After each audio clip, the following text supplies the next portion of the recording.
Welcome, Discovery. We're glad that you're here today. Everybody online, welcome into space as well. This week I was doing a little research and Googling stuff about narcissism, right? And you know what a narcissist is? Do you know what that is, right? It's somebody who basically thinks that they're living in a movie and that they're the star, right? All of us, we're just bit players in the movie around them, all right? It's all about them. Someone in the movies that maybe you've seen before who's like the epitome of a narcissist is the evil queen from Snow White, right? Every morning she goes to her magic mirror and says, "Mirror, mirror on the wall, who is the fairest of them all?" And as long as the mirror responds with, "Well, you are," great day. Everything's going to be good. But as soon as the mirror changes its tune and says, "Well, actually, your stepdaughter, Snow White, she is the fairest of them all," then her world is now thrown into chaos, and she makes sure that everyone else's is too.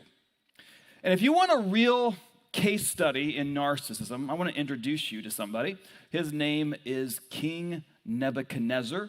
Here in Pittsburgh, you might call him King Nebi, right? But he was the most powerful king of Babylon had ever known. Babylon was really the lone superpower 600 years before Jesus. 600 BC. History books will also come alongside and prove this. He is confirmed much of his power and success. The capital city of Babylonia was Babylon. And Babylon was a marvel. Really, it had walls that were so tall, it was impenetrable, right? It was 21 feet high and 11 feet thick. That was the wall that surrounded the city. The Euphrates River actually ran underneath the walls and through the city, supplying the city with ample supplies of water. By the way, that's an important thing to file away in a couple weeks later when we're going to chapter 4. Remember about the Euphrates River going through the city, supplying it with lots of water. Remember that. There were also in the city of Babylon many temples because they had many gods and goddesses. A few of them were named Marduk, Aku, Bel, and Nego. But really the landmark of Babylon that really reflected the narcissism of Nebuchadnezzar was the 400-foot mound where he called the what's it called here? The Hanging Gardens. There it is, the Hanging Gardens of Babylon. And this is actually one of the ancient wonders, the 7 wonders of the ancient world. The Hanging Gardens of Babylon had multi-level terraces and staircases made of marble and all kinds of bushes and flowers and shrubs. And the water from the Euphrates, they had slaves from conquered lands that would actually work the pumps day in and day out to make sure the waterfalls and the fountains were always flowing. And the prophet Isaiah, if you go to the prophet Isaiah, he sums up really the national motto of Babylon. Like, on the back of our money, it says, "In God we trust," right? On the back of their money, it might have said this: "I am, and there is none like me." That's a very narcissistic motto, isn't it, for a nation that was run by a narcissistic king like Nebuchadnezzar? Well, last Sunday, we introduced in Daniel chapter 1 to 4 guys. Daniel and his 3 friends, Hananiah, Mishael, and Azariah. And these 4 were Jewish teenagers who were hand-selected to enter into the king's service after the city of Jerusalem and the nation of Judah had been conquered by Babylon. Well, most of the people were taken into exile into Babylon 900 miles away to become slaves. They took the best of the best, and they really indoctrinated them, systematically stripping them of all of their values and training them for 3 years into the culture of Babylonians. They were given new names, new identities. They were taught to learn a new language and really follow a strict regiment of learning and even dietary practices. And you can go back last week. If you missed last week, I'd highly encourage you to go to our website, podcast, to our YouTube, whatever you want to use to really catch up, to make sure you understand the whole weight of things. And at the end of October, when we've gone through the entire book of Daniel, you'll be able to go, hey, I did an entire book of the Bible. That's really good. So stick with us throughout the series. So we're in chapter 2, and it opens up, and King Nebuchadnezzar is having his evil queen from Snow White kind of a moment. He doesn't have a magic mirror on the wall, but what he does have is a dream. And this dream haunts him. It throws his entire narcissistic world into chaos, and he makes sure everyone else's does as well. And so we go to chapter 2. It says, one night, verse 1, during the second year of his reign, Nebuchadnezzar had such disturbing dreams that he couldn't sleep. You ever been there before?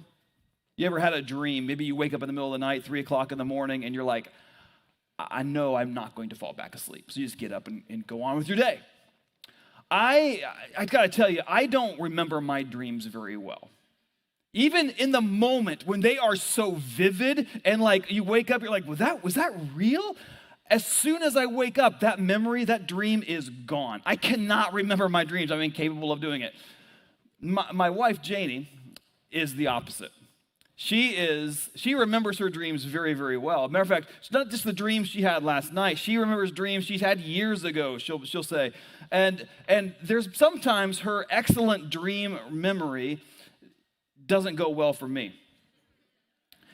Because I'll come downstairs, and she's up usually before I am, and the coffee is over there made, and so I'll get my cup of coffee, and I'll go over where she sits on the couch, where she's usually doing her Bible study or going through her to-do list, and I'll come over and give her a kiss. Good morning, Janie. And sometimes the greeting is a little cold.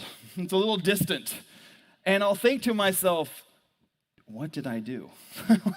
Ever been there? And you're like, and did I forget to run the dishwasher last night? What did I do? She's not happy about something. And I'll say, you okay this morning? I had a dream last night. You were there. And you did something that I was not happy about. And I'm like, okay, this is what Nebuchadnezzar was severely troubled by something, and he is going to make sure someone else is troubled as well. So verse 2, he calls in his magicians, his enchanters, his sorcerers, and astrologers, and he demanded that they tell him what he had dreamed. And as they stood before the king, he said, I have had a dream that deeply troubles me, and I must know what it means. Then the astrologers answered the king in Aramaic, long live the king. Tell us the dream, and then we will tell you what it means. Now, this is a really cool thing you need to know. As you dig into the text, as you look at the historical background behind all this, these astrologers, these advisors to the king, they had another name. They were called Chaldeans, also known Chaldeans as wise men and magi. Where have we heard about wise men and magi who lived to the east of Jerusalem in Bethlehem and who searched the skies for signs and one day saw a star that was like, that star has not been there before, and so they followed it? Now, those magi from the east come about 600 years later. These magi are actually co-workers among Daniel and his 3 friends, but I do believe they're related. But the king said to the astrologers, I am serious about this. If you don't tell me what my dream was and what it means, you will be torn limb from limb and your houses will be turned into heaps of rubble. But if you tell me what I dreamed and what the dream means, I will give you many wonderful gifts and honors. Just tell me the dream and what it means. And again, they pleaded, please, your majesty, tell us the dream, and then we will tell you what it means. And the king replied, I know what you're doing. You're stalling for time because you know that I'm serious when I say, if you don't tell me the dream, you are doomed. So you have conspired to tell me lies, hoping that I will change my mind. So tell me the dream, and then I'll know that you can tell me what it means." And the astrologers responded to the king, "No one on earth can tell you what the king's dreamed. And no king, however great and however powerful, has ever asked such a thing of any magician, enchanter, or astrologer. The king's demand is impossible." Listen to this. "No one except the gods can tell you your dream, and they do not live here among people."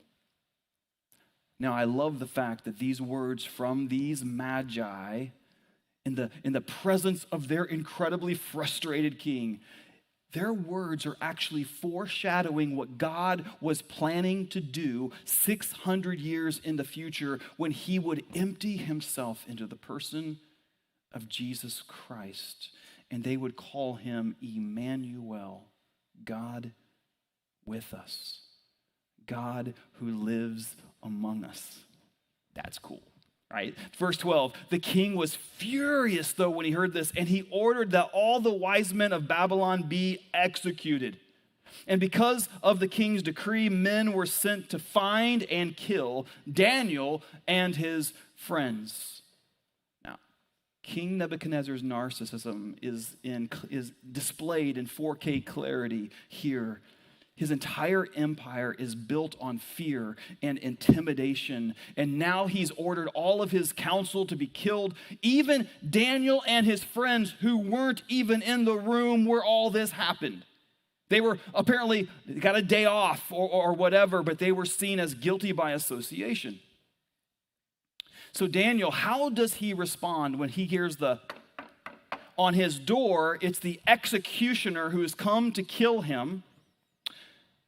And he responds with a very tactful question. He doesn't complain. He doesn't scream how unfair this whole situation is. He sees an opportunity. He asks the executioner, his name is Arioch, why is the king so in a rush to kill all of his advisors?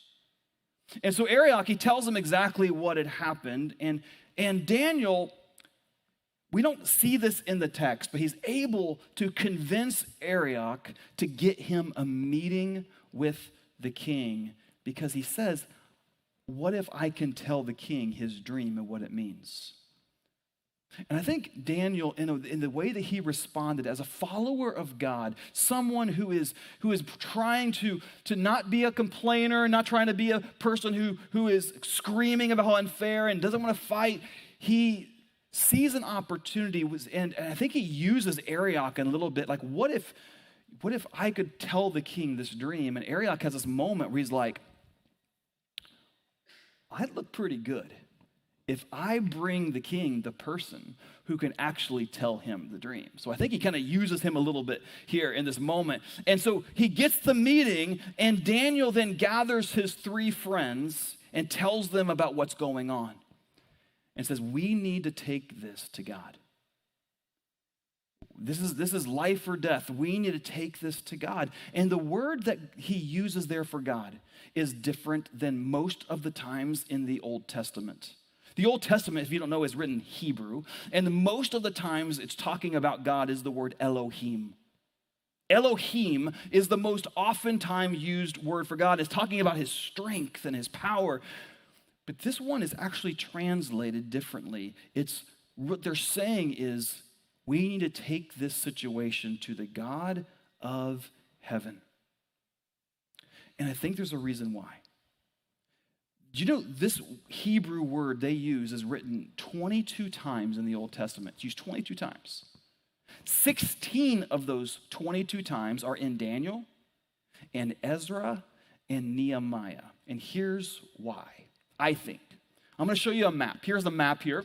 And on the map, on the coast of the Mediterranean Sea is where Israel is. And remember, they were divided at this time, the northern kingdom and the southern kingdom. The Judah is what was Judah, where Jerusalem is. That is where Daniel is from. That is his home. And Babylon, this is the whole Babylonian Empire, 600 BC. And they came and conquered them and took them back to exile in Babylon, all the way over on the other side of Babylon. That is 900 miles. Same distance, by the way, from Pittsburgh to Orlando, Florida, which maybe doesn't sound very far in a culture that has direct flights or highways, but in 600 BC, this might have been the moon, right? So far away. And it was a popular belief in those days that the gods and goddesses of a people group, they stayed within the boundaries, the borders of that people group.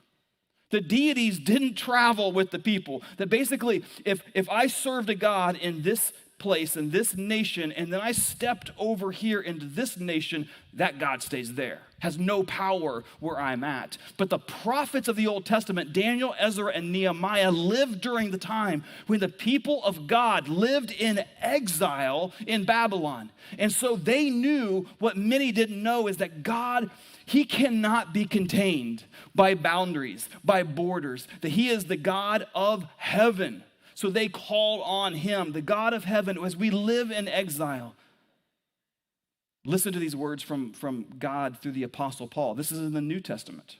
He says in Acts 17, from one man, talking about Adam, God made all the nations, and they should inhabit the whole earth. And he marked out, God did, their appointed times and history and the boundaries of their lands.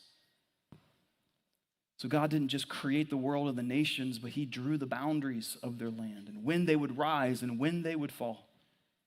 That's the New Testament. Back in the Old Testament, the prophet Isaiah says this. He asks the question, has it not been told you from the beginning? Have you not understood since the earth was founded that God sits enthroned above the circle of the earth and its people are like grasshoppers? He stretches out the heavens like a canopy and spreads them out like a tent to live in. Listen, God can't be contained.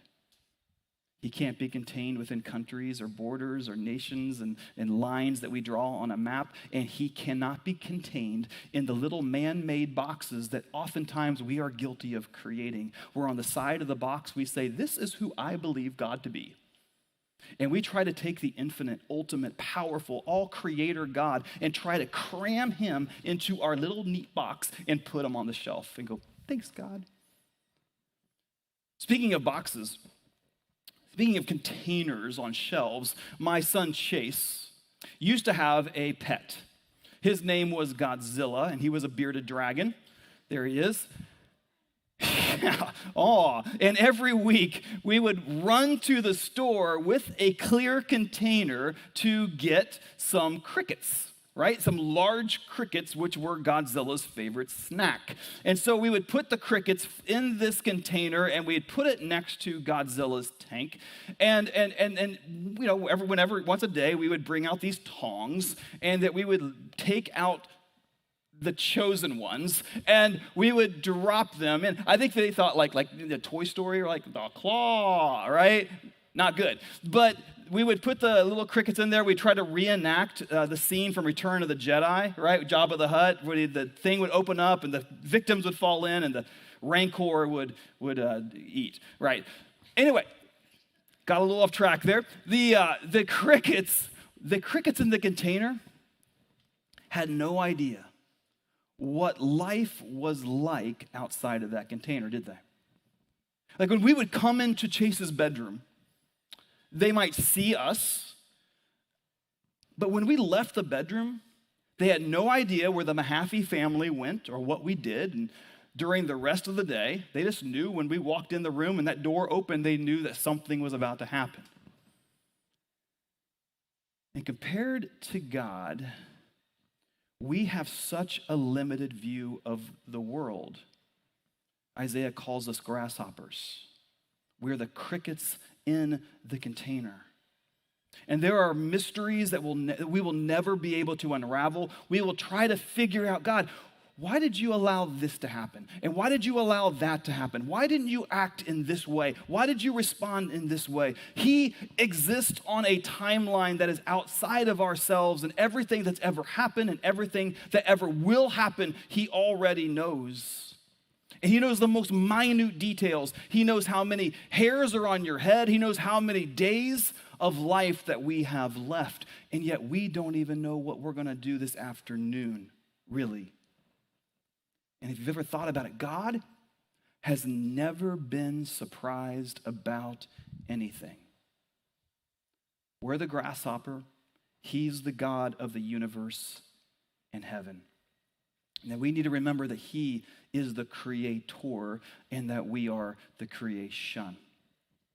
And that we cannot contain him within our borders or within our boxes.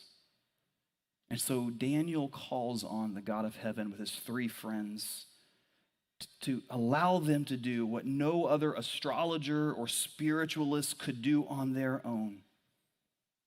And God reveals to them the mystery. And Daniel is given this moment to go in front of the narcissist king Nebuchadnezzar. And verses 25 says, Arioch quickly took Daniel to the king and said, I have found the one of the captives from Judah who will tell the king the meaning of the dream.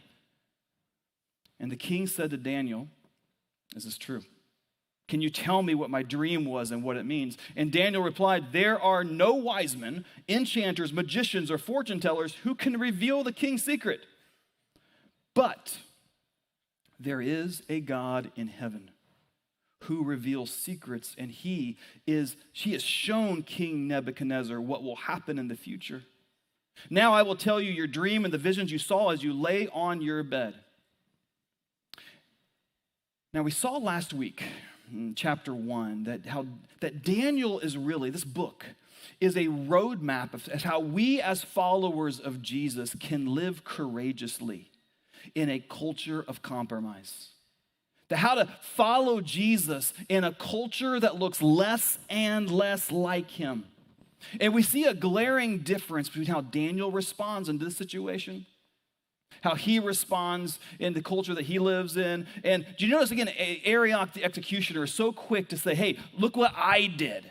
I brought this guy to you, king. And Daniel quickly takes the spotlight off of him and says, it's not me who can do this. It's the God of heaven. I think that's one thing that we need to wrestle with as well. Does our lives, do they reflect our greatness or do they reflect the greatness of God? Does our accomplishments, are they all about us? Or do we deflect that oftentimes to God, you're the one who's allowed this to happen. Thank you. You're the one. Back to the dream again. I'm not going to read the whole thing, but Daniel begins to reveal this to the king. He says, here's what your dream was. It was basically this, king. It was a giant statue. And the head of the statue was made out of pure gold. The chest and the arms were out of silver. The torso, the thighs were bronze, and its legs and feet were made of a mixture of iron and clay. And then, in the dream, there was this stone, a stone that was cut from a mountain, but not by any human hand. It struck the statue, and the whole thing shattered and turned to a big pile of dust. The statue was no more. And then that little stone, it began to grow and grow into this massive mountain that filled the whole earth. That, king, was your dream. And you got to think the king's mouth hit the ground. Like, that was exactly what I saw. But that doesn't talk about the meaning. And Daniel says, well, here's what it means. Your kingdom, the kingdom of Babylon, that's the head of the statue. The statue, the part that's gold. And the God of heaven has given you this kingdom and all your power and all your might and all your glory. Not something a narcissist wants to hear, right? That all your power, all of your successes have come from somebody else. He says the only reason you're great is because God has made you great. He's allowed it to happen. But then he says, this empire that has been built, its days are numbered. It's gonna fall. And another one is gonna take its place.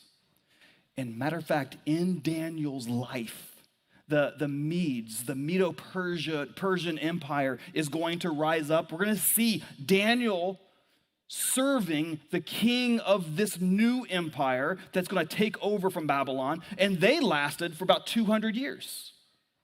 Then he goes, well, there's another empire that's going to come after the Medes, the Persians. It's the Greeks.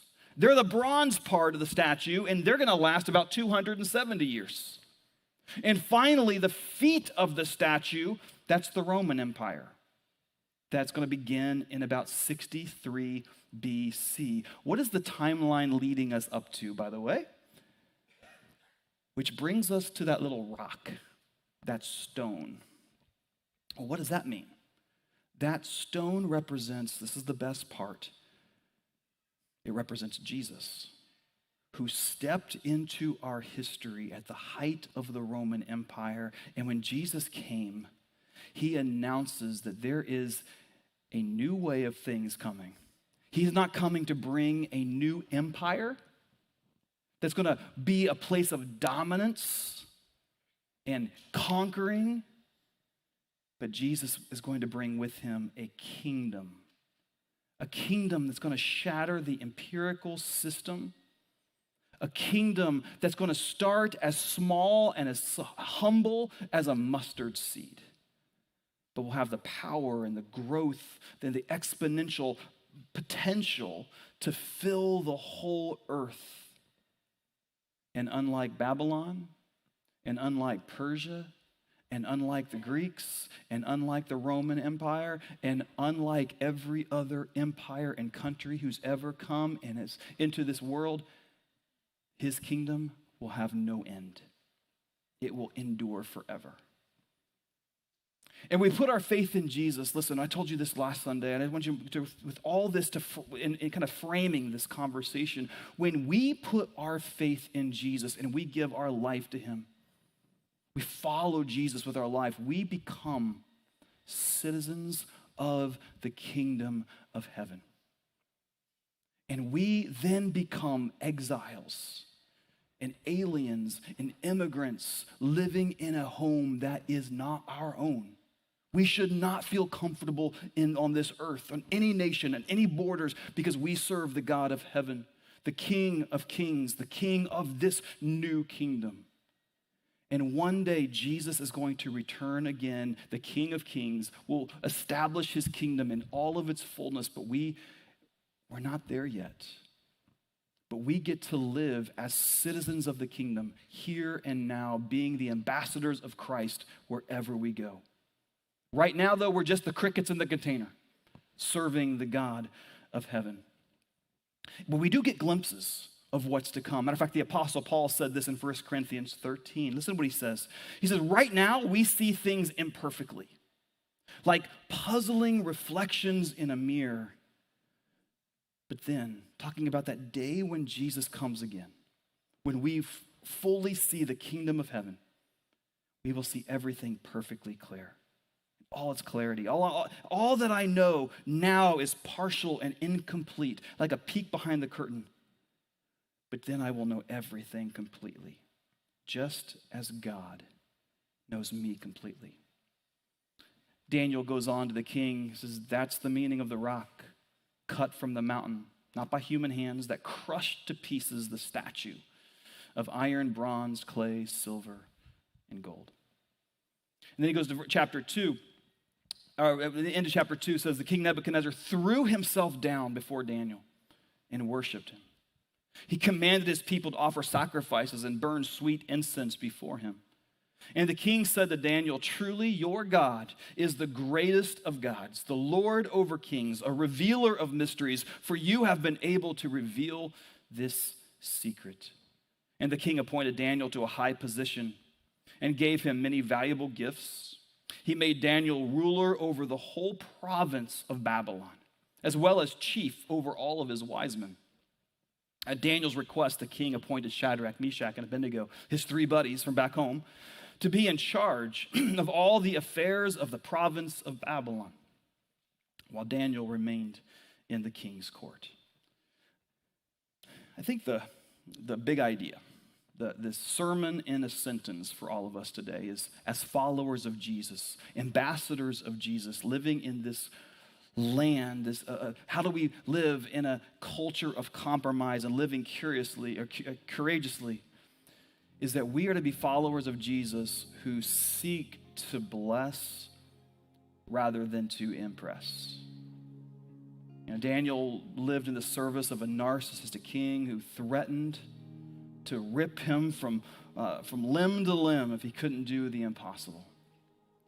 He's forced to work for the king who decimated his homeland, his family, the temple of God, slaughtering his people and enslaving the rest.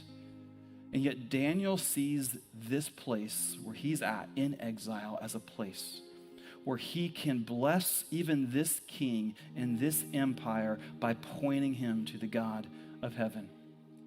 And I can't help but think that Daniel remembered even those words from his contemporary prophet back home in Jeremiah, both who were present during this time of destruction. And Jeremiah prophesied these words from God to his people. They didn't even know what Jeremiah was talking about when he mentioned these words because it had not happened yet. He said, "Seek the peace and prosperity of the city to which I have carried you into exile. Pray to the Lord for it, because if it prospers, you too will prosper." And so I wonder for us today, as followers of Jesus living courageously in a land of compromise, how do we live? How do we seek to bless and not impress? In our schools, on our teams, in our workplaces, in our neighborhoods, and in our homes? How do we live as followers of Jesus, kingdom, citizens of his kingdom in those places? Let's point people to the God of heaven who knows all and sees all and loves us exactly where we are, but loves us so much he doesn't allow us to stay there. We're going to go into a time of communion. So if our team would go to the back and get ready to pass the communion elements, this is something we do every Sunday here at Discovery as we worship and we remember Jesus. And we do it in a very tangible way that Jesus himself started. And he said, you take the bread, which represents his body on the cross, and the juice that represents his blood that was shed for us, that covers our sin. And you're going to get a little container that has two little flaps, and the bottom one has the bread and the top one has the juice. So as you take that, as you hold it in your hand, just take a moment, bow your head, reflect on your own. And when you're ready, if you've talked to God, and just take it on your own as well. And if you're not a follower of Jesus, you're kind of here checking things out, welcome. The God of heaven loves you. He wants to know you, and he's got a plan for you, and he wants you to become a citizen of his kingdom that he's building. But you got to follow him. So maybe this is a time where you let the elements pass you by. Just pass them on to the next person. Maybe you just talk to God right there. God, if you are who you said you are, and you are a revealer of mysteries, reveal yourself to me. Speak to me. Draw near to him. He will draw near to you. So let's take communion at this time. Take some time to reflect and just pause and breathe and focus on what God is speaking to you today. Let's take communion together.